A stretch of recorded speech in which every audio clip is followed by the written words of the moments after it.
Sometimes, though, may I say, we need to stop praying and just start obeying.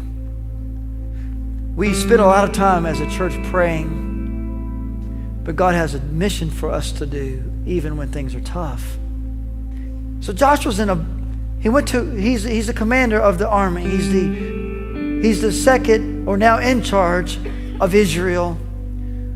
And he takes them across the Jordan, and they fight the Battle of Jericho and win wonderfully. But then they go and fight this little town called Ai.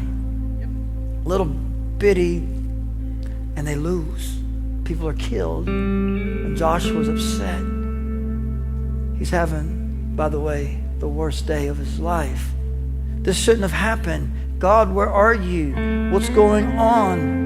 In fact, here is his prayer. Joshua rips his clothes and he falls face down to the ground before the ark of the Lord. The ark is symbolic of the presence of God, remaining there all day until evening. And then the elders of Israel, they saw him, they did the same thing. And they sprinkling dust on their heads. And Joshua's crying out to God, and he's saying, God, why did you ever bring this people across the Jordan to deliver us into the hands of the Amorites to destroy us? And then he's complaining to God. Here's Joshua, by the way, the leader of 1 million people. And he says, if only we had been content to stay on the other side of the Jordan. And see, that's what happens on the worst day of your life. You begin to regret decisions you've made.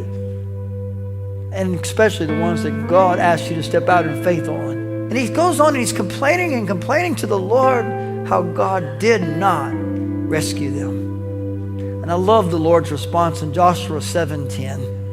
And the Lord said to Joshua, stand up. What are you doing down on your face? Go, consecrate the people. Maybe it's time for us to stop praying and start doing some things that God has already told us to do.